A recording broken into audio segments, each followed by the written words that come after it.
मुझे काफ़ी मैसेजेस आ रहे थे स्टूडेंट से, इंडिविजुअल मैसेजेस कि मुझे कौन सी यूनिवर्सिटीज़ में अप्लाई करना चाहिए, और दूसरे तरह के मैसेजेस थे कि मुझे इन यूनिवर्सिटी से एडमिशन मिल चुका है, मुझे कौन सी यूनिवर्सिटी सेलेक्ट करना चाहिए टू ज्वाइन। मैं आपको एक जनरल आइडिया देना चाहता हूँ कि हमें कौन सी यूनिवर्सिटीज़ को अप्लाई करना चाहिए, कितनी यूनिवर्सिटीज़ को अप्लाई करना चाहिए, और जब हमें एडमिशन आ जाए तब हमें कौन से यूनिवर्सिटी में एडमिशन लेना चाहिए।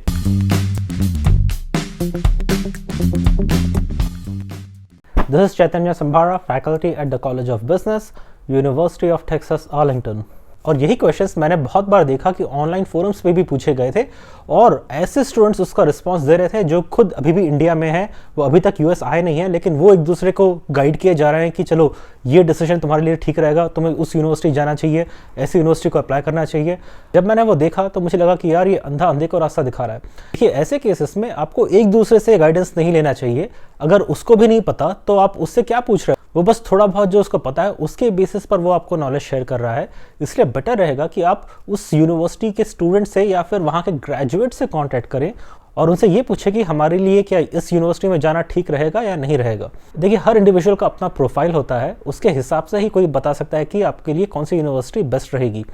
लेकिन मैं आपको एक जनरल आइडिया देना चाहता हूँ कि हमें कौन सी यूनिवर्सिटीज़ को अप्लाई करना चाहिए, कितनी यूनिवर्सिटीज़ को अप्लाई करना चाहिए, और जब हमें एडमिशन आ जाए तब हमें कौन से यूनिवर्सिटी में एडमिशन लेना चाहिए। कहाँ अप्लाई करो और कहाँ एडमिशन लो, उन दोनों के पीछे एक वर्ड है जिसके दो पार्ट्स हैं।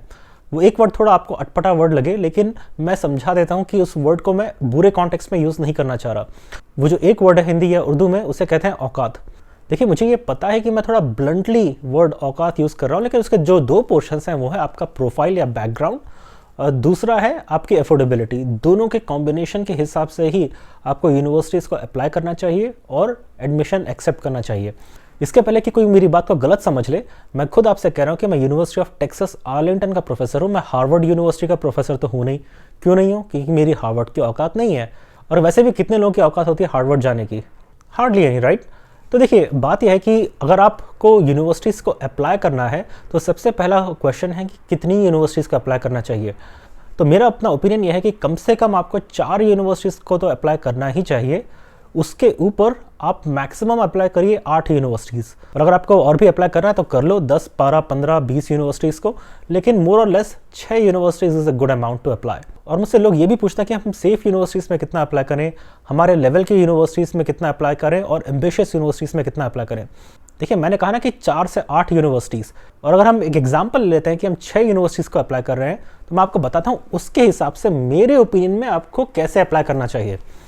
देखिए, अगर आप 6 यूनिवर्सिटीज़ को अप्लाई कर रहे हैं तो मैं तो कहूँगा कि you should apply for at least 3 universities that are your safe bets, जहाँ पे आपको कंप्लीट गारंटी है कि आपको एडमिशन ऑफर मिल ही जाएगा। सेकंड आता है 2 यूनिवर्सिटीज़ को ऐसे अप्लाई कीजिए जहाँ पर आपको लगता है कि आपको एडमिशन मिल जाएगा या एडमिशन मिलने के चांसेस अच्छे हैं, लेकिन श्योर शॉट गारंटी नहीं है। और लोग तो शायद 2-3 एम्बिशियस यूनिवर्सिटीज़ को भी अप्लाई कर देते हैं। आपकी जो भी एम्बिशियस यूनिवर्सिटीज़ की जो लिस्ट है उसमें से कोई एक को अप्लाई कर दो।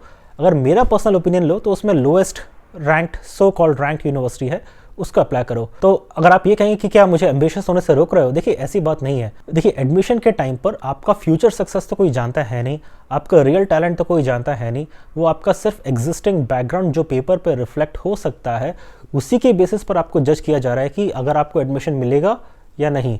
मैं आपको एक रियल लाइफ एग्जांपल देता हूँ। देखिए, मैं एक स्टूडेंट के साथ टच में हूँ जो कि एनआईटी में पढ़ रहा है। कौन सी एनआईटी वो शायद नहीं बताना ठीक रहेगा। वो एनआईटी में कंप्यूटर साइंस डिपार्टमेंट का स्टूडेंट है। वो फाइनल ईयर में है अभी, और वो गोल्ड मेडलिस्ट है अपनी यूनिवर्सिटी का। उस स्टूडेंट ने अप्लाई किया था कार्नेगी मेलन यूनिवर्सिटी में, यूनिवर्सिटी ऑफ टेक्सास ऑस्टिन में, शायद कॉर्नेल के लिए भी किया था, University of Wisconsin Madison, University of Pennsylvania. इनमें से सभी से उसको रिजेक्ट आ गया, जबकि ये सारी उसकी एम्बिशियस यूनिवर्सिटीज़ थी।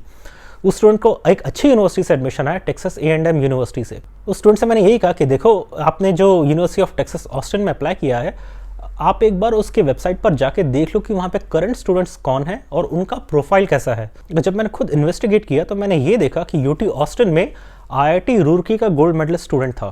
तो मेरा लॉजिक यही था कि वो IIT रूरकी के gold medalist in computer science ने क्या कार्नेगी मेलन स्टैनफोर्ड को अप्लाई नहीं किया होगा? अप्लाई किया होगा ना, फिर भी वो UT ऑस्टिन क्यों गया?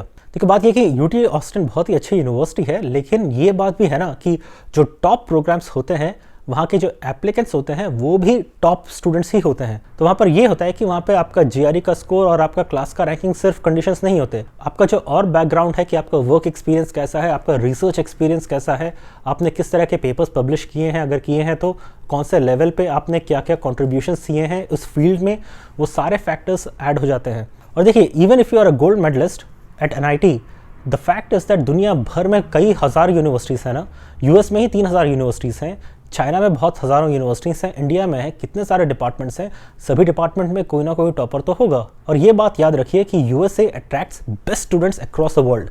तो आप ये वर्ल्ड स्टेज पे आपका कंपटीशन हो रहा है एडमिशन्स के लिए, और अगर कोई ऐसी यूनिवर्सिटी है जो कि आपको लगता है कि आपके लेवल के लिए ज़्यादा एम्बिशियस है, the chances are that you may not get in. इसलिए मैं ये कहता हूँ कि एक ऐसी यूनिवर्सिटी को अप्लाई कर दो, बहुत ज़्यादा हो गया तो 2 को कर दो, ज़्यादा मत करना। तो अब अगला क्वेश्चन ये आता है कि हमारे प्रोफाइल के हिसाब से हमारा कौन सा रेंज होना चाहिए यूनिवर्सिटीज़ का।